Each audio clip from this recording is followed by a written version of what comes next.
Hi all horse people. So Woody is here on my lap. He's not feeling so great. So I tried to do this a while ago and then he started barking at me and I had to go off. So let's try and do it again. But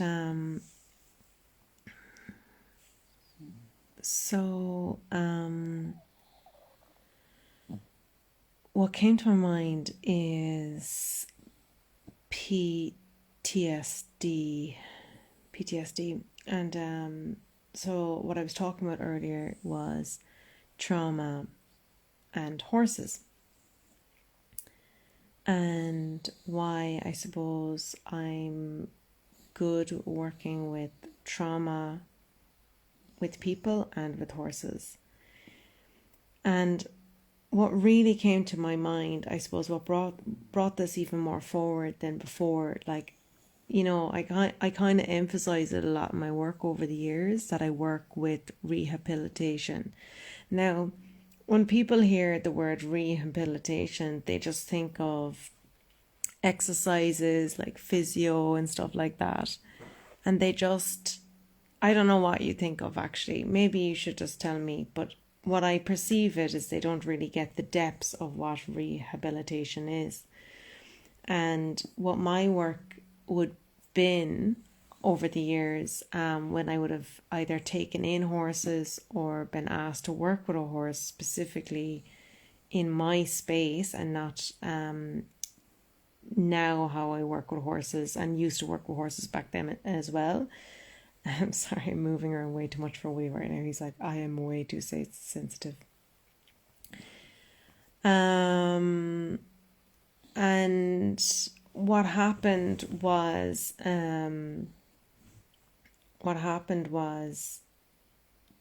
yeah, so working with PTSD, right? So, it's 2 o'clock in the morning here, by the way, and my brain will be, as my brother said to me, you're actually way better to have a conversation with in the middle of the night than you are in the morning. And because he was doing a kind of a night shift job at that moment, and I was just up. If you haven't been, I don't really do these here. I could have actually done it over my Medicine Woman page anyway, because it would have been related to a lot of people, and maybe I will reshare it there. I will reshare it there, but I might actually repost it there. Is that, oh yeah, he was saying that, like, you're actually way more, I don't know if he used the word cognitive, but I don't know the translation, which would be understandable, I suppose. I actually have to even be a little bit more calmer, because I'm not used to doing these with Woody sitting on my lap, and he's a bit tense because he's not feeling well anyway. So it might sound like I'm spaced out, just dropping the energy down a bit, but and I want to keep this short, so get into the point. So being a trauma informed riding instructor, being a trauma informed equine therapist, being a trauma informed what else, am I equine coach, like all the things, right, that I do, teacher, whatever, trainer, writer, blah blah blah blah blah blah blah, herbalist, whatever. So all those things, trauma informed, wasn't really so trendy before. But there was loads of people out there that were doing that work, and I was one of those people. So it's like, it's not a new thing. Not saying that I've never, it's not like I was like, I work with people that have trauma. It wasn't like that specifically, but I was working with horses, specifically trauma horses that had trauma. That was pretty obvious. We didn't have to have a conversation. Hi, do you have trauma? I wasn't a counselor for my for a lot of things in my horse world of stuff, but some of it I am a spiritual equine counselor for people.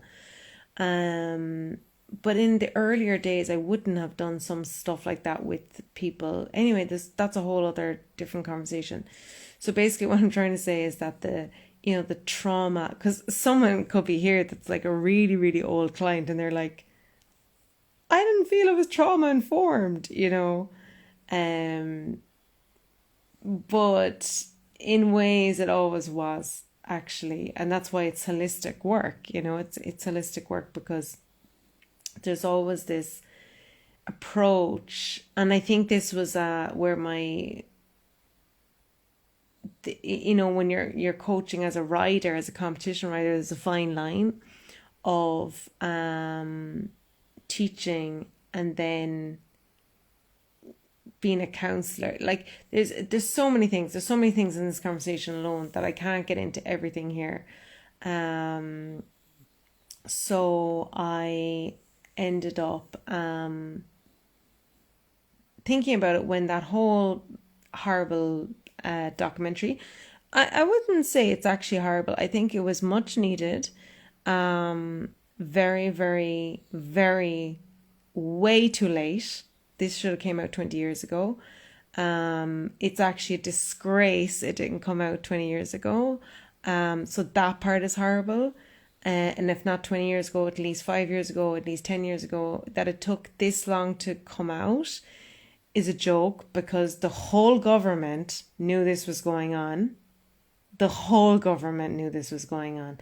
The whole racing industry knew this was going on. The whole people that were professionally involved in horses knew it was going on.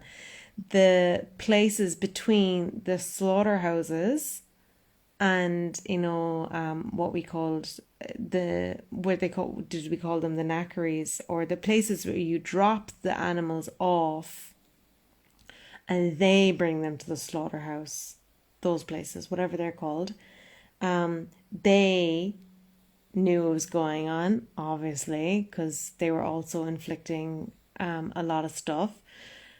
And we're just talking Ireland here. This happens all over the world. But like, it was known that it was going on. We didn't need any more evidence. We had probably 1 million people that could have testified to things. Millions. So the word blasphemy, the blasphemy that they come out and saying like, wow, we didn't know this, was just hilariously and sickening. So I feel to say, I realized, unfortunately I've seen a lot of trauma. I've seen a lot of trauma with animals. Abuse, neglect, from every direction, not just from wealthy people, from poor people, from this people, from that people, from veterinarians to farriers to professionals to non-professional, every single different type of person. We all know that there's bad seeds everywhere. And there's bad seeds everywhere, and then there's people that just fuck up the odd time. That can happen. It can happen, right? Like, everyone's not fucking perfect, but I suppose an ongoing abuse level that is just acceptable and thought to be okay. There's a few things that I would say now that like is a little bit on edge to talk about, because maybe it's overly triggering for the industry. This is, it's there's no new news here. There's no new news. Like, even in like, just to use an example of roll cur and spurs and whips, these things have been around. Like, so if we think that spurs, whips and roll cur and other abusive techniques in the public eye, in front of thousands and thousands of people on show days, have been happening and people are publicly doing these things, what has been going on behind closed doors. You have to understand this is what abuse is. So unless you actually understand abuse, unless you're able to talk about abuse, unless you're like, this could be this is not a trauma informed. Like, you need to be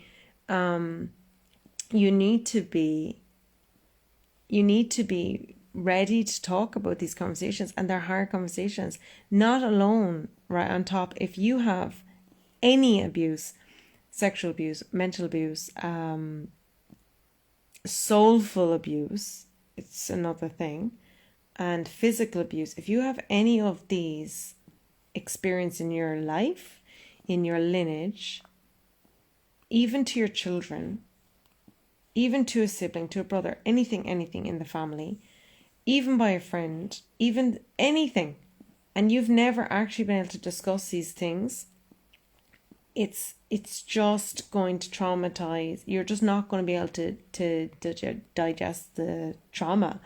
And then this is actually what dis-ease is in your body. And this is why the holistic approach covers everything. So like, you do hear of some people saying, I'm holistic. What is actually holistic? Holistic is whole. So whole is like, if you think of a circle, it's a hole. Woody is licking himself, but of course while he's doing that, he's, giving me some arm cleaning, and it's very tickly, so please stop getting so involved there. But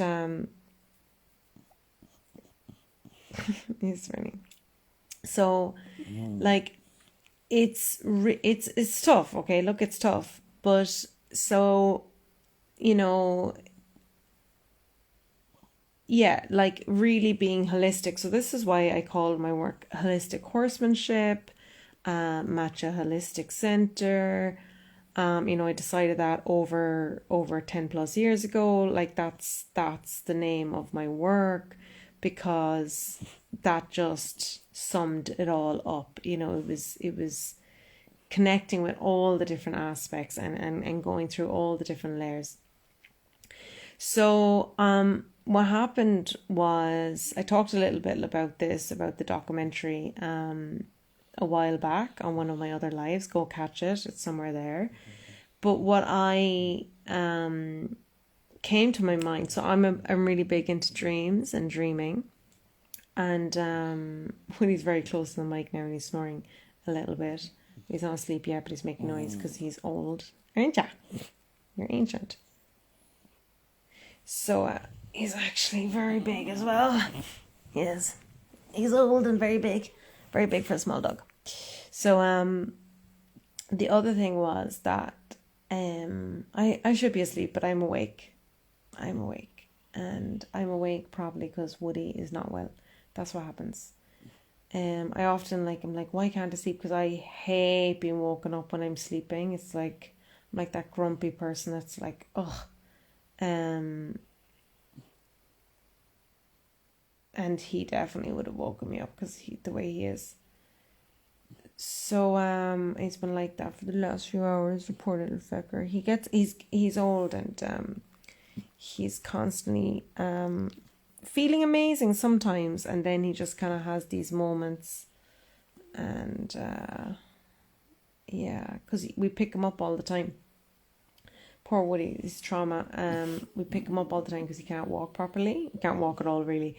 And the high possibility is that he was picked up a little bit wrong. There's no right way. There's the best way to pick him up, but it's always a challenge. Because if you're picking up a dog every single day, multiple times a day, and he's not that light, he's kind of heavy, there's a pressure that happens. And then because he doesn't have muscle, he's getting constant bruising and stuff. God love him. So he's a high maintenance dog, but we love him. He's such a stinker, and but he's getting some love and energies now, and some massages. Yeah. So what was I getting back to here? So the trauma work, yeah. So what happened was, the dreams. So I was talking about the dreams. This is actually why I came on here. but it's always the build-up story. So I was coming to talk about the dreams. I work with dreams a lot. I've been working with dreams a very long time. I am a person that has very vivid dreams, translate dreams, dream work. With my clients, I can do some dream work, and I don't advertise myself as a dream worker, but it's definitely a big part of my work, and maybe one day it will be an actual thing that I just do on its as a solo offering. But I had an interesting dream. I always have interesting dreams. And I was contemplating it and, looking into it again this evening. It was yesterday's one. And there was a horse in there. There was actually a few horses in there, but there was one horse and it transformed into something else. And it's really interesting because it, like, the penny drops. Sometimes that happens with dreams. It's like the penny doesn't drop now and it doesn't really make sense because they don't make sense in some ways. And you have to kind of learn to decipher them. And dreams are also real. So it's like a really weird, dimension. And, you have to go a bit woo-woo around them. And so I was having this dream, and then, anyway, this horse. And so I had this epiphany, and I was like, oh my God, yeah, like that horse, I would have never labeled it as PTSD. There's the other PTSD, it's PPSTD, which is, I can't remember what it stands for. And I'm also really tired now and I need to refresh my brain by just looking at that again. But it's like when you have, instead of having post-traumatic stress syndrome, is that what we call it? It's like that, but or something, I can't remember, but it's like a bit less than or postponed or something. I can't freaking remember, but it's really important anyway, and it makes a lot of sense, and it helps people to understand their PTSD, but not PTSD anymore. Anyways, and basically, I was like, now on this conversation, I'm like, there's loads of horses that I have had or have and worked with that had PTSD. Like Woody is a rescue dog and he had PTSD, and I basically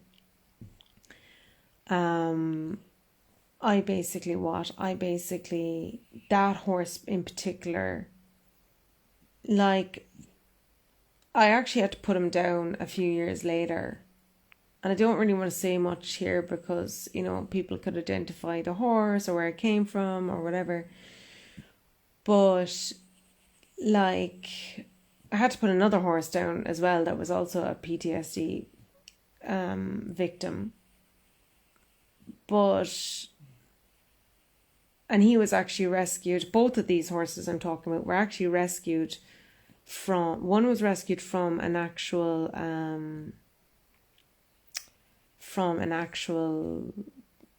place where they dump the horses before they go to be killed, to the slaughterhouse.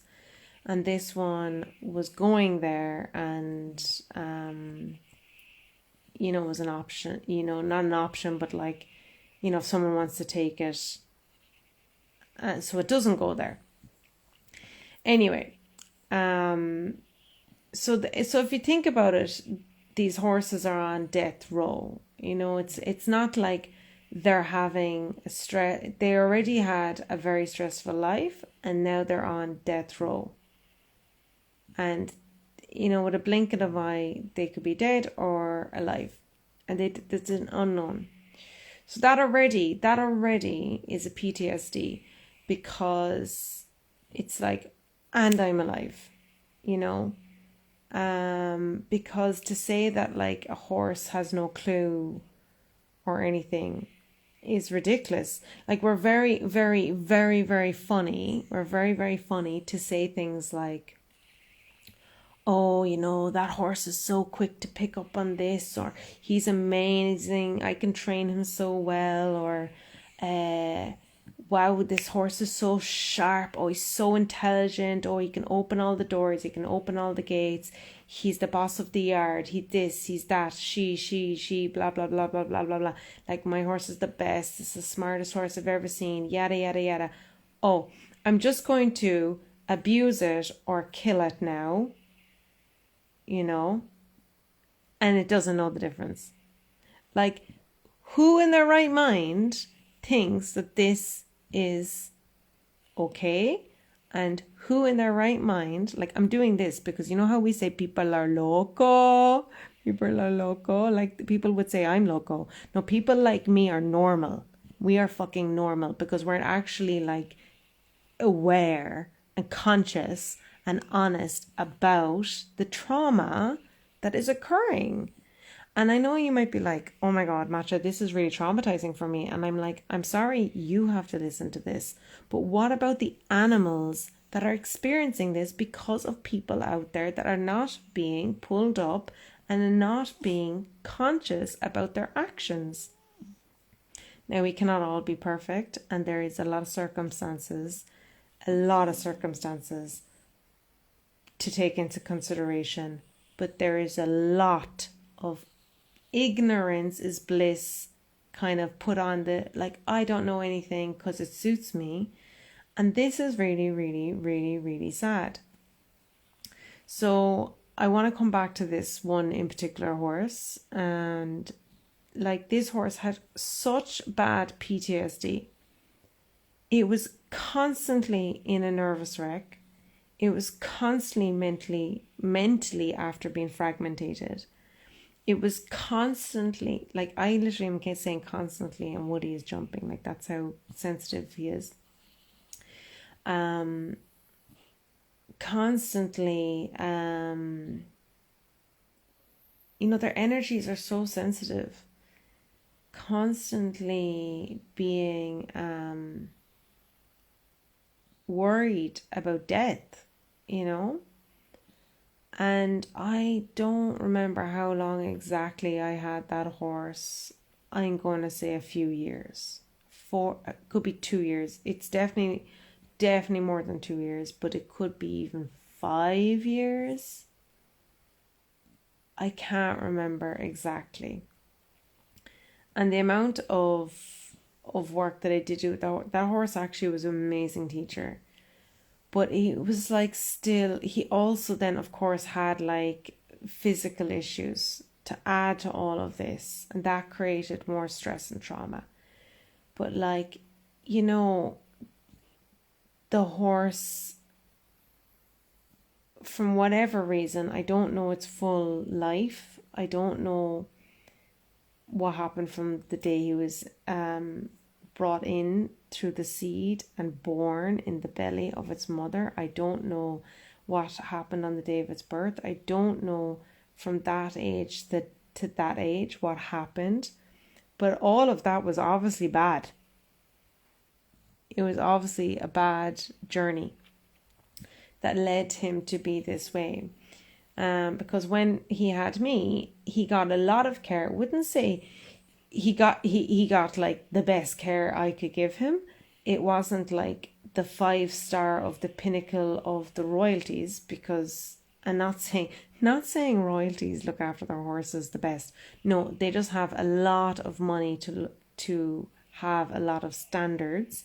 But that's not to say that there's aspects of abuse there. We can't just say just because someone has money. But I'm just saying, but he had like everything he needed and more, comfort, heat, food, attention. He wasn't asked to do anything. He got exercise, but he wasn't asked to exercise. It was all, he had friends. There was all the things. So he had a really good life, and it just, it just wasn't enough. Like, it just wasn't enough for this horse. And if I had him now, would anything be different? I'm just like, probably not in reality, probably not in reality. Maybe some things, of course, and there's more tests, and yeah, there's always something. But either way, this poor fecker anyway, like, it really heart goes out to him. And it was interesting that he was in the dream, and it's like, to go really woo-woo around it, PTSD haunts people, really haunts people. And when you're sold, to go into the soul work of horses and people, Woody's so stressed out here, so I'll have to leave anyway soon. I'm very tired and hope to go to sleep. But, the soul is very fragmented. And when the soul is fragmented, it is, if you have anxiety, depression, suicidal aspects, then you understand what I'm saying. Like, you understand, because you are like, oh yeah, I don't understand what she's saying. I don't understand what soul fragmentation is. But that's actually what it is. And soul fragmentation is when there's, what happens in trauma is the soul leaves the body, and it also can lose parts of itself. It's very complex. It's not just so straightforward like pushing a CD disc into a laptop or something, or a CD drive. But it's and then exiting it again. It's not like that, but yeah, I suppose it is actually very like that. And then if you take the CD out, but then you smash up the CD, and now you're trying to put the CD back together and put it back into the CD drive, is it going to be exactly how it was before? No, it is not. So this is what you're experiencing. And it's not that it won't be okay and won't look as more beautiful or anything like that. It's just very different, and it is a process. And maybe, say, a song or the film that's on the CD is not going to be the same song or film. It's going to be a different song or film, because you're going to be putting the pieces back together. So the lyrics are going to be different. Oh my God, I'm actually unreal at metaphors. And this one's new. So,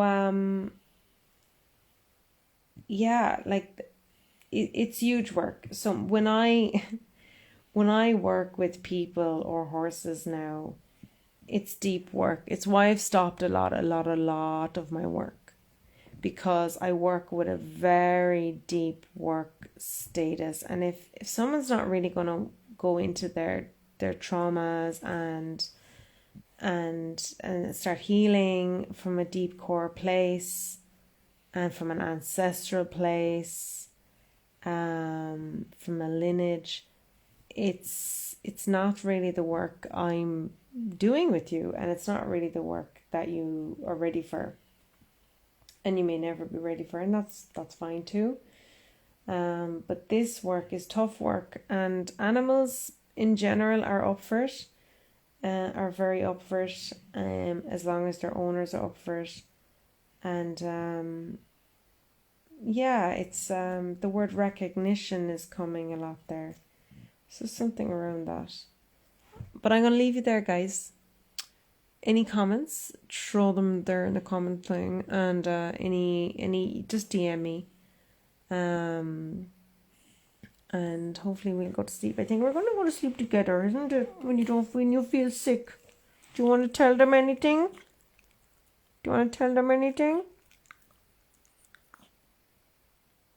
Yeah? You feeling a bit better after this? Your mouth stinks. Yeah. Poor thing. Okay. He smells, but I like it because I love him.